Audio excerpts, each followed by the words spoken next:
On va continuer notre programme. Cette fois-ci, on reste dans les traditions et surtout parler donc, des farces d'Alger, cette fois-ci avec un reportage signé Anissa Bouzid.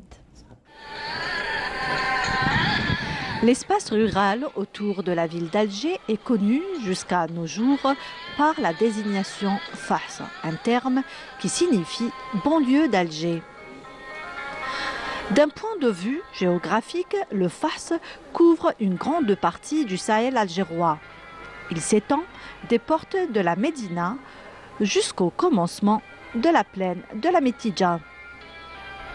À Alger, on appelle ça le Fars. À Tlemcen, on appelle le Houz. Et de là que vient le mot Houzi. Donc c'est la banlieue de la ville, c'est les extérieurs de la ville. C'était la même chose aussi à Grenade. Donc on a même un chant en andalou, ils chantent Qantarat Chenil. Qantarat Chenil, c'est un coin à l'extérieur de la ville où il y avait des gens qui avaient des propriétés, qui allaient passer des moments agréables, ils chantaient, donc ils organisaient des fêtes à l'extérieur de la ville. Alors les Fars, ça représente des demeures qui se trouvent extra-urbains, c'est-à-dire en dehors de la ville. Quand on dit ville, avant c'était la Kasbah. La Kasbah avec ses murailles et ses défenses, etc., qui tournait à peu près autour d'une soixantaine d'hectares. Tout le reste se trouvait à l'extérieur de ce territoire urbain. Pendant la période ottomane, le Fars d'Alger était un lieu de résidence d'été pour les notables de la Médina. Ces maisons se caractérisaient par un paysage agréable, flatté par l'aspect des nombreux vignes et jardins qui entouraient la cité. Donc c'était des maisons rurales qui étaient rattachées à un territoire agricole. À qui appartenaient ces maisons Fars? Ils appartenaient à des notables de la ville de la Kasbah. Donc tous les riches ou les responsables de l'époque avaient des résidences, des demeures comme celle-là. Nous sommes à Darsouf. Et ils avaient en plus des résidences à l'extérieur. C'est des villas Fars. Alger, c'est un espace, c'est l'espace ouvert autour de la ville. Donc, il alimentait la ville en termes de légumes et fruits, comme j'avais dit. Il y avait aussi les gens qui étaient un peu plus riches, qui avaient leurs propriétés. Donc, on a Hamdan Ben Athman Khouja, dans son livre Le Miroir, donc il parle de tout ça. Il avait des propriétés même dans le Grand Métidja. Donc, en plus des coins qui entourent Alger, donc ils avaient peut-être même des propriétés un peu plus loin. Donc, et tout ça, c'est le centre. Donc, Alger, Blida, Qli'a, Cherchel, Miliana, tout ça, c'est la même structure. Le Fars d'Alger, c'est toute une structure, c'est-à-dire une vie en dehors de la ville d'Alger. On trouve des maisons, des cafés, des marchés, aussi des bains morts, voilà. Et on trouve aussi des mausolées de certains personnages religieux d'Alger. On trouve Sidi Mohamed Bouqabrine, Sidi Mujbar, Sidi Hiyati à Hidra, Sidi Garidi à Kouba. L'implantation des djnen a été favorisée essentiellement par la présence de l'eau pour la consommation quotidienne et pour l'irrigation des jardins. Ces villas Fars ne sont pas positionnées sur le territoire n'importe comment. Ils sont positionnés là où il y a de l'eau, les sources. Donc, vous savez que le territoire de l'Algérois est riche en sources, et riche en eau. Donc, là où il y a des sources, il y a automatiquement ces maisons Fars et bien sûr leur territoire. Alors, il y avait à peu près, grosso modo, une centaine à peu près de ces maisons-là qui se trouvaient à l'extérieur. Il y avait 3 grands Fars. Les Fars, c'est des secteurs, c'est des territoires. 3 grands Fars. Wahed se trouvait du côté de Bab el Oued vers la pointe. Et l'autre se trouvait vers la Bouzrea et descend jusqu'à Mustapha Pacha aujourd'hui. Et puis l'autre se trouve disons de Mustapha Pacha, Belcourt, vers le Haraj. Les maisons des Fars sont somptueuses.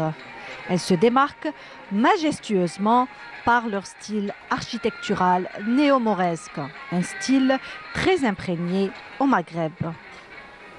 Au XVe siècle, l'autorité ottomane a donné l'ordre aux Andalous de changer le visage des jardins d'Alger. Et ça a été le cas, voilà. Les Andalous ont mis toute leur valeur, leur savoir-faire pour rendre la campagne d'Alger comme les jardins de l'Andalousie à l'époque, voilà. Et on trouve par exemple la villa Musée Bardo là. Après le départ des Ottomans, l'extension de la ville se fait par la construction des faubourgs de Beloued au nord et de Kouba au sud.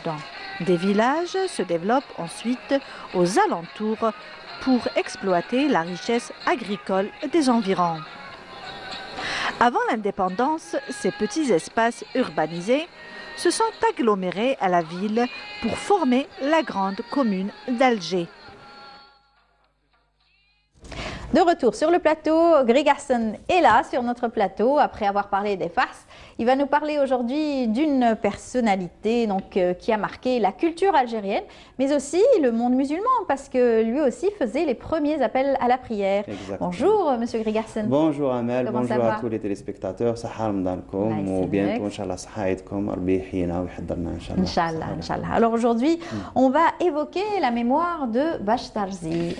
C'est Mahidine Bachtarzi, le grand Mahidine Bachtarzi. Enfin, si je peux me permettre, on peut lui-même donner le nom de l'artiste complet. Parce qu'il a fait tous les arts qu'il y avait à l'époque. Donc, en premier, c'est une vie, il était destiné à une vie très classique, très normale, parce que c'est l'enfant d'une famille respectable ici à Alger. Il est né en 1897. Oui, c'est la classe moyenne de ce que pouvaient se permettre les indigènes de l'époque, nos ancêtres. Donc, il travaillait dans une épicerie. Il a appris le Coran, un Cheikh Ben Osman. Et puis, il devient Hazzab à 15 ans. Il est très jeune. Et tellement, alhamdoulilah, Dieu lui avait donné une si belle voix, et puis il a été encadré par non moins que le mufti Mohamed Boukendoura, fils du grand mufti Ahmed Boukendoura. Donc il lui a tout inculqué. Et en premier, les mélodies pour psalmodier le Coran, pour la lecture du Coran, donc les mélodies algéroises qu'il y avait à l'époque. Et il excellait, il avait une voix très puissante. Il faisait aussi l'adhan. Et c'est comme ça qu'on a découvert sa voix. C'est Yafil, une fois de passage. Il avait une voix extraordinaire. Oui, il a été doté par la nature, par Dieu, d'une voix magnifique.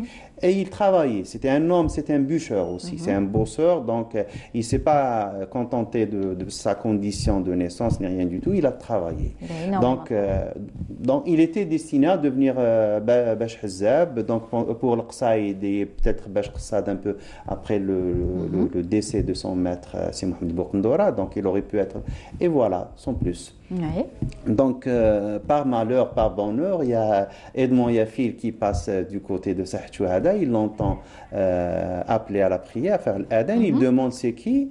On lui dit c'est l'enfant du Fnarji. D'accord. Parce que c'est une famille qui avait à l'époque turque la charge d'allumer le Fnarat. Donc à Alger, c'est eux qui allumaient, c'est eux qui éteignaient. Ils avaient cette charge. Donc au lieu de Fnarji, il est parti le voir. Et ça lui a pris beaucoup de temps pour le convaincre à venir à la Motrébia et chanter l'Andalou. Donc il a fait en fin de compte virer du chant religieux au chant profane. Donc il a appris. Quand bien sûr sa famille apprend, c'est le scandale, tout le monde refuse. Alors là, la position de Cheikh Mohamed Boukendoura, c'est une histoire. Il raconte tout ça. Ce qui est bien chez Bachtarzi, c'est un intellectuel. Donc c'est pas le chanteur de l'andalou classique qui était juste un peu limité. Il savait manier tout ça. Ça c'est à Berlin, au début des années 20, c'est l'opéra de Berlin. Donc c'est un voyage qu'ils avaient fait à la Motrébia. Donc l'avantage de Bachtarzi, c'est qu'il avait la manie de tenir un journal quotidien. Donc il rentre chez lui, il a laissé plein de cahiers où il notait tout. Donc les gens qu'il a rencontrés... Ça a été plus facile pour ses mémoires. Exactement. D'ailleurs, il a écrit ses mémoires. C'est l'un des premiers qui a écrit. Donc le tome premier est sorti en 1968. C'est vrai. Donc avant nos politiciens, bien avant qu'il y ait même des travaux sur l'histoire du théâtre. C'est-à-dire qu'il a fait tellement de choses qu'il a voulu laisser des traces et donner il était des conscient exemples. de l'importance de laisser des traces. Donc c'est une conscience qu'on ne trouve pas même chez des intellectuels. On a vu plusieurs qui n'ont rien écrit sur leur vie, sur leur passage, sur leur carrière. Probablement parce que lui-même n'a pas trouvé grand-chose quand il devait travailler sur certains textes ou certains savants, etc. Moi, je dirais que, oui, bien sûr, je suis d'accord, mais c'est aussi un homme qui était très intelligent. Il a côtoyé les Occidentaux et il a pris d'eux le meilleur d'eux. Donc, il a gardé son identité tout en s'inscrivant dans la modernité. C'est ça, Bashtarzi. Ça, c'est l'un des disques qu'il avait enregistré. Il a enregistré peut-être des dizaines, si ce n'est des centaines. Ça, c'est un Istikhbar Zidane. Donc, le Mourni Shahir Bashtarzi Mhiddin. Le ténor. Le ténor. Et on l'a surnommé aussi Caruso. Caruso, c'est un chanteur d'opéra italien qui chantait au début du XXe. Donc, en 1909, il était en Italie. C'est Enrico Caruso. Donc, on lui a donné ce surnom parce qu'il avait une voix qui peut-être ressemblait ou peut-être qui était aussi puissante. Donc, quand même, c'est un ténor de l'opéra. Exactement. Ça, c'est le recueil des chansons de Mhiddin 1937. Donc, il éditait. Oui, en plus. Donc, vous voyez, il y a un travail intellectuel. Ce n'est pas l'artiste un peu farfelu qui est comme ça. Ça, c'est une belle photo avec l'autre grand... le cardinal de la chanson Shaabi. Et ce qui est bien avec Mhiddin, c'est qu'il a tout ce sourire. Oui. Il a la bonhomie. Et il a fait énormément de découvertes. Il a invité beaucoup de jeunes à rejoindre cette troupe, une troupe très importante durant la guerre de libération. C'est une photo que j'ai prise de la page Facebook de Si Abdel Hakim Ziani, qui est à droite. Oui. Avec donc, il y a on reconnaît beaucoup de personnes. Exactement. Monsieur Meziani à droite. Voilà, il y a Smaïl Hanni avec sa cravate. La cravate. Donc, et plein de gens qui sont autour de lui. Et là aussi, dans la photo, il est en train de... Il rit, et donc c'est un sourire... C'était un homme heureux. Donc, une belle troupe. Oui, exactement. Et puis, donc, en termes de discographie, c'est des dizaines, si ce n'est des centaines. En termes de films, il a fait aussi une dizaine de films. Il a fait des pièces de théâtre. Et surtout des pièces de théâtre qui allaient vers tout le territoire national. Et il raconte aussi... C'était des itinérantes. Ça, c'est le livre de Nadia Bouzar-Qsbaji qui a fait l'histoire du théâtre algérien. Donc, c'est le livre qui a puisé beaucoup des mémoires de Cheikh Mhiddin Bashtarzi parce qu'il a tout consigné. C'est ça. Même l'appel à la prière. Exactement. Donc même ça, il l'a enregistré. Donc c'est un souci de transmission, c'est un souci de sauvegarde du patrimoine qu'on ne trouve pas chez les autres. C'est Mhiddin. C'est un intellectuel. Ça, c'est les mémoires. Ça, c'est l'édition de 68, éditée à la SNED. Et dernièrement, ça a été réédité, mais ça, c'est la première édition, je pense. Ce qu'il faut dire aussi, c'est que Cheikh Mhiddin, il raconte dans le premier tome le début du théâtre algérien. Il disait le premier problème, c'était pas les pièces. Le premier problème, c'était l'adaptation. Non, c'était le public. Il n'y avait pas de public algérien donc qui connaissait le théâtre. Donc il fallait créer le public. Il fallait éduquer le public aussi. Exactement, il fallait l'éduquer. Donc quand ils ont commencé, quand ils ont eu un petit créneau le vendredi matin au théâtre d'Alger, au TNA, donc, qui porte maintenant son nom, mais il fallait vendre les billets, il fallait ramener les gens. Ils ont fait du porte-à-porte à la Casbah. Et qui a fait le porte-à-porte avec eux? L'Amir Khaled. Donc pour vous dire l'importance du théâtre, donc c'est un outil très un outil d'éveil considérable durant cette période de colonisation. Et ils étaient formidables parce qu'ils ont réussi leur challenge. Ils ont réussi que le public a suivi ils ont adopté aussi, donc ils sont adoptés à la langue, donc ils ont choisi le dialecte. Et ils ont choisi aussi le côté comique, un peu sarcastique. C'est un côté que les Algériens aiment beaucoup. Avec la musique, la chanson humoristique au est venue. Milieu, il y a la chanson, c'est lui qui chante. Donc ils ont utilisé tout ça. Et il raconte aussi, après la Deuxième Guerre mondiale, ils avaient en fait perdu le public parce que pendant 5 ans, il n'y avait plus de tradition. Donc ça, il y a eu une rupture, il n'y avait plus de pièces. il fallait recréer le public. Et c'est un autre challenge. Et là, il était tout le temps avec... donc, c'est un gars qui a côtoyé tous les grands noms. Donc, il y a Rachid Qsentini, il y a Lalo, il y a Kateb, il y a plein de gens. On va écouter la voix de Mahiddin Bashtarzi. On y va.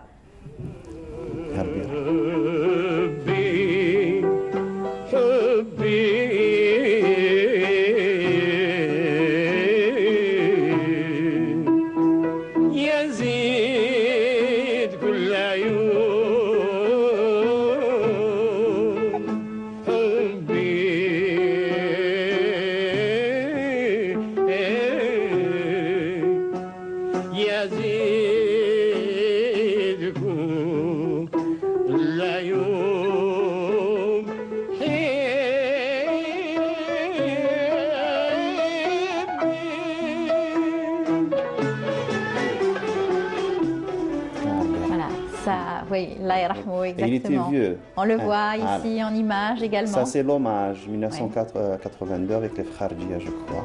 Oui.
Comme ça, à la régie, d'avoir choisi cet extrait.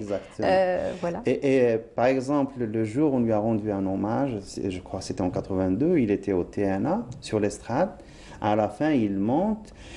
Et pour vous dire l'intelligence du gars, tellement il était intelligent, tellement clairvoyant, il leur fait à la fin, donc il remercie tout le monde d'être là, il leur dit et je prie pour vous qu'un jour, quand vous serez vieux comme moi, vous serez à ma place. Donc il y a un mélange de modestie, de clairvoyance, d'intelligence. Et c'est très... Ça a été une école, en tout cas, pour beaucoup d'Algériens qui ont suivi ces traces par la suite, qui ont travaillé sur tout l'ensemble de ces travaux et qui continuent toujours à le faire. C'est une référence. Par exemple, la discographie, on ne la retrouve pas. Maintenant, c'est devenu des disques rares, on ne trouve pas, ils ne sont pas accessibles. Il y a quelques-uns sur le net, on peut les écouter. Mais ça serait bien aussi d'essayer de recollecter tout ça, parce que ça fait partie... Parce que Cheikh Mahiddin Bashtarzi, dans ses chansons, c'est une autre lignée que la lignée des Kharji, peut-être, donc ça peut être très utile pour l'enrichissement des modes, de certaines interprétations, comment c'était fait, parce qu'il y a des nuances. Tout à fait. Et on rappelle qu'il était aussi un des premiers, pour l'inauguration de la mosquée de Paris, à faire l'appel à la prière. C'est lui qui l'a fait, donc la mosquée en 26 à l'inauguration, donc c'est lui qui est monté au minaret tout en haut, bien sûr il a la voix qu'il faut, il a la prestance qu'il faut, et c'est lui qui est fait, donc il faut rappeler aussi que la création, donc le Jamaïat al-Hubous, elle a été créée à Alger. Comme membre, il y avait le roi du Maroc, il y avait le roi de Tunisie, il y avait le mufti d'Alger, il y avait tout, donc il y avait les trois pays qui étaient l'ensemble. Et c'est Mahiddin Bashtarzi qui va faire l'adhan. C'est important. Hein? C'est très important. C'est vraiment grandiose pour la personne. C'est marquant et pour dire que oui, il y avait une tradition que les Algériens ont gardée, c'est une tradition millénaire. Donc vous voyez, donc, on a tout ça. L'interprétation du Coran, la lecture, la transmission, le choix de... Par exemple, nous, on lit le Coran avec Warsh, on ne lit pas avec Hafs, il y a quelques nuances. Ça ne veut pas dire que les autres traditions ne sont pas bonnes, ça veut dire tout simplement que nos ancêtres, à un certain moment, ils ont adopté, ils ont pris certaines façons de voir la vie qu'on a en nous génétiquement. Donc, moi, quand j'écoute l'adhan égyptien des anciens, ça nous parle pas. Ça me fait vibrer un peu. Mais quand j'écoute l'adhan de Cheikh Mahidine, donc ça me fait vibrer plus parce que je l'aime. Et bien sûr, il y a Cheikh Baki aussi, il y a le Bouleidi, bien sûr, qui a gardé la tradition. Alhamdoulilah, maintenant, il y a plein de jeunes qui sont en train de relancer. D'ailleurs, chaque année, bien sûr, avec le ministère des Affaires religieuses, il y a donc des récitations du Coran, des prix aussi qui sont remis à ces jeunes. D'ailleurs, ce qui nous ramène à parler aussi d'un grand monsieur qui est toujours dans nos mémoires et qui a apporté aussi énormément au public donc, de Canal Algérie. Ce monsieur Bardouane qui est malade en ce moment, Professeur à qui on souhaite bien sûr, on profite de l'occasion donc pour faire une prière très pieuse. On invoque Allah par ses noms et on demande à ce qu'il guérisse, à ce qu'il revienne, parce que c'est un gars, on a besoin de lui et le public a besoin de lui. Il est très sage, c'est un homme qu'on a eu plaisir à recevoir sur notre plateau pour parler santé, pour parler aussi religion. Donc c'est un fin connaisseur, c'est un sage. Exactement. Exactement. On va voir un extrait justement de son émission Avis religieux, parce qu'il avait commencé avec réflexion, ensuite avis religieux. Donc on va voir un extrait où il parlait de Salat al-Jama'a. Regardez et on se retrouve juste après. Alhamdulillah Rabbil Alamin wa salatu wa salam ala ashraf al-mursalin Rabbi shrah li sadri wa yassir li amri wa hlul 'uqdatan min lisani yafqahu qawli. Chers frères, chères sœurs, nous voilà réunis une nouvelle fois par un après-midi de dimanche pour ramener les réponses dont nous disposons sur la pratique religieuse en islam face à vos multiples interrogations. Nous aurons pour axe fondamental de rappeler les éléments nécessaires à prendre en compte dans la pratique de la prière en groupe Salat al-Jama'a, parce que Anna aussi Zian, que je salue, nous avons pu remarquer quelques dépassements, quelques égarements parfois qui créent des tensions au sein des mosquées et qui peuvent diviser les groupes, parce que justement l'esprit de cette pratique de la prière en groupe n'est pas toujours respecté. Nous en parlerons. Il est vrai que la tradition du prophète a énormément insisté, surtout au début de l'islam, sur la pratique de la prière en groupe, parce que c'était une manifestation de l'appartenance à une communauté et qu'il ne fallait par conséquent pas s'en éloigner. Une fois que l'islam s'est bien installé dans les territoires qu'il a couverts, effectivement, il restait cet aspect rituel qui, il faut le rappeler, fait que la pratique de la prière en groupe a une valeur 25 à 27 fois supérieure à la prière individuelle que nous pouvons faire. Voilà, Inch'Allah, et puis on salue aussi sa famille. Exactement. Qui sont très, très inquiets. C'est dur quand on a un membre de sa famille malade. Alors c'était une émission réalisée par Saliha Moussaoui, notre aussi ancienne collègue qui est en retraite, Nselmou Aliha aussi. Voilà, Sahar Mdanha. Ça nous permet aussi d'évoquer toutes ces personnes qui nous entourent et qui nous accompagnent et qui accompagnent le téléspectateur régulièrement à travers des émissions telles que Monsieur Bardouane. Et un hommage aussi a été rendu hier avec cette émission qui est passée sur les chaînes, Layla al-Mubaraka. C'est une émission qui revient chaque année, Layla al-Qadr bien sûr, où on rend hommage et on récompense bien sûr ceux qui ont participé, les jeunes. Les jeunes, oui. Bien sûr, il faut toujours, c'est la transmission. C'est la transmission. Donc, on rend hommage parce que c'est nos racines, oui. Donc on s'enracine, on s'accroche à notre identité et puis on essaie de lancer les jeunes, on essaie de susciter les vocations et c'est tout à fait normal, c'est la transmission, il ne faut pas que ça s'arrête chez nous. C'était une très belle soirée, un peu particulière cette année parce que ça a été fait aussi dans des conditions où il fallait respecter la distanciation sociale. C'est pas évident, mais des hommages ont été rendus, entre autres à Monsieur Bardouane et aussi à Si Ahmed aussi qui nous a quittés, le professeur Si Ahmed. Donc un hommage aussi très fort cette année, une soirée un peu spéciale, très très forte. On regarde le reportage, on se retrouve juste après. Al-Layla al-Mubaraka, une émission consacrée à la célébration de la nuit du destin de la révélation du Coran. Laylatul Qadr, un programme dédié à la psalmodie et à la récitation du Saint-Coran à travers un concours du meilleur gagnant. À travers cet hommage, le ministère des Affaires religieuses et des Waqf veut renforcer les liens avec le corps médical. Cette armada de médecins, infirmiers et l'ensemble du personnel de la santé qui mène un combat sans merci contre cet ennemi redoutable, le coronavirus.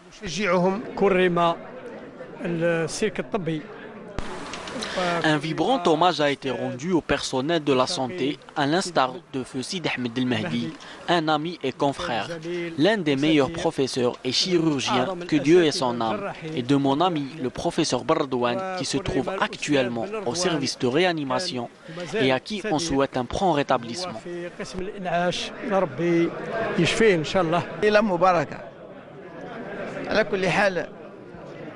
Et même si nous n'avons pas effectué cette nuit bénie dans la grande mosquée, nous sommes parvenus à écouter les invocations de Sidi Abdelrahman al-Ta'alibi, louanges et prières sur le prophète Mohammed, que le salut soit sur lui.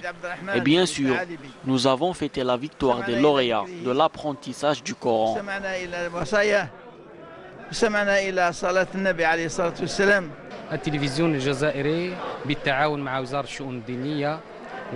En collaboration avec le ministère des Affaires religieuses et des Waqf, la télévision algérienne a organisé un programme très riche pour célébrer cette nuit particulière et honorer les lauréats au concours national et aussi international de l'apprentissage et récitation du Saint-Coran.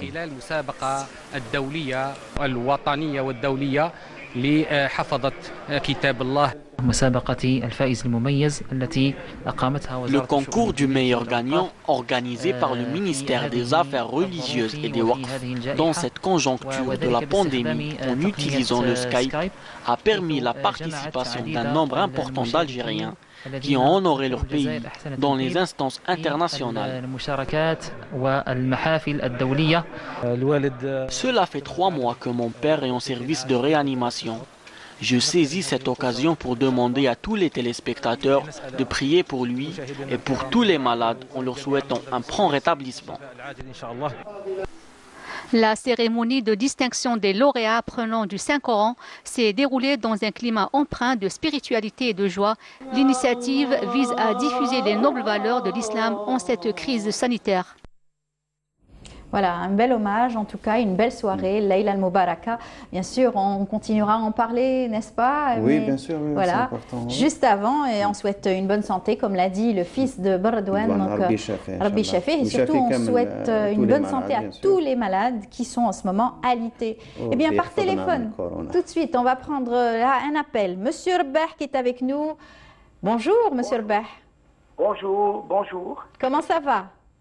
Ça va, je vous vois là. Je suis en face, mais à la maison. Eh bien oui, vous êtes confiné et c'est normal, bien entendu. D'habitude, vous ne refusez pas nos invitations. Vous êtes toujours avec nous quand il s'agit de parler d'histoire, quand il s'agit de parler de commémoration. C'est le cas aujourd'hui. Nous allons parler de la commémoration du 19 mai. L'appel, bien sûr, les étudiants sont sortis en masse et ont répondu, bien sûr, à l'appel du FLN pour montrer aussi leur force. C'était une force. Oui. Oui. Oui, oui, c'est pour faire vivre le souvenir des étudiants et des lycéens qui ont donné leur vie pour que vive l'Algérie, pour l'indépendance nationale. Ils ont troqué leurs livres et leurs stylos par des fusils. Ils sont montés dans les maquis, certains sont montés dans les maquis, certains, bien sûr, sont restés aussi dans les grandes villes. Je voudrais rappeler le fait, c'est à l'appel d'une grève illimitée des cours et des examens lancés par la section d'Alger de l'Union Générale des étudiants algériens, UGEMA, lors de son assemblée générale du 18 mai 56, que les étudiants musulmans ont quitté les bancs de l'université le lendemain 19 mai. Voilà, à 2 mois des examens, surtout. Pardon? À 2 mois des examens. Oui. C'était important. Et c'est un engagement qu'il faut souligner, et surtout pour les étudiants d'aujourd'hui qui ont un devoir de mener des études maintenant c'est pour le développement du pays, et pour défendre aussi la souveraineté nationale. Voilà. Les étudiants musulmans n'étaient pas très nombreux. ils étaient à peine peut-être 300. Ceux qui avaient des moyens poursuivaient leurs études en France. Et pour expliquer le sens de la grève, un tract a été émis où on lit en substance notre devoir nous appelle à la souffrance quotidienne aux côtés de ceux qui luttent et meurent libres face à l'ennemi. Tout à fait. Parce que la guerre était supportée par les montagnards, par les ruraux. Et on verra que cette, justement, jonction de la jeunesse citadine avec la jeunesse rurale. Il faut, poursuit le tract, il faut déserter les pans de l'université pour le maquis. Il faut rejoindre en masse les rangs de l'armée de libération nationale et son organisme politique, le FLN. Pour rappeler rapidement le contexte, nous sommes en mai 1956 et la lutte armée pour l'indépendance entrait dans son 20e mois. L'ALN avait l'initiative. Elle a porté, nous étions loin des premiers coups de fusil du 1er novembre. Et l'ALN a porté des coups très durs à l'ennemi. Les groupes armés étaient nombreux et les actions armées étaient étendues sur tout le territoire. Et la résistance était quand même aussi là, parce qu'il fallait résister, tant bien que mal. Oui, alors le FLN s'était renforcé par l'adhésion effective de Ferhat Abbas et de ses amis de l'UDMA et de Toufiq al-Madani et de ses amis de l'OUMA en avril 1956 par une déclaration publique. Le Parti communiste algérien était en contact avec le FLN après le détournement du camion d'armes par Maillot le 4 avril 1956 et le FLN s'affirmait comme le guide de la lutte et s'affirmait comme l'interlocuteur unique dans les négociations avec le gouvernement français. Oui, tout à fait. Alors, du côté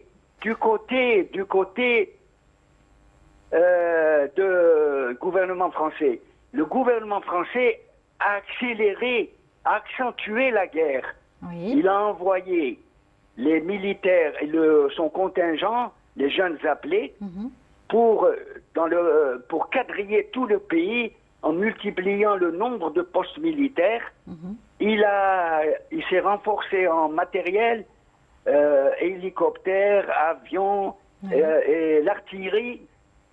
Donc le gouvernement français a montré qu'il ne voulait pas négocier. Tout à fait, et a déployé toute sa force. Éliminer l'ALN, écraser l'ALN, gagner Donc voilà, nous sommes dans quel contexte nous sommes. Voilà, et Monsieur Rebah, vous qui avez... Oui, je voulais vous dire... Vous m'entendez? Pardon, des lycéens. Oui. Parce que les lycéens ont suivi, ils étaient plus nombreux que les étudiants, ont suivi le mot d'ordre et ont rejoint le maquis et nombreux sont morts. Tout à fait. Et je voudrais à ce propos-là, et nombreux étaient bien jeunes. Citer l'exemple d'un lycéen qui n'est pas musulman. C'est Pierre Gnassia.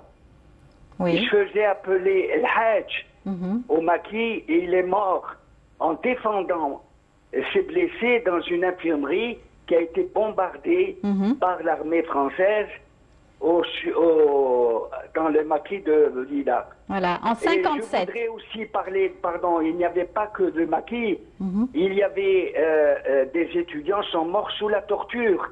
Tout à fait. L'exemple de Omar Jari, un nom qui n'est pas très connu, un étudiant de Constantine qui a été torturé à mort dans la villa de Susini. Oui. Il y a un étudiant, l'unique étudiant mort sur l'échafaud, la tête tranchée, c'est Taleb Abdelrahman.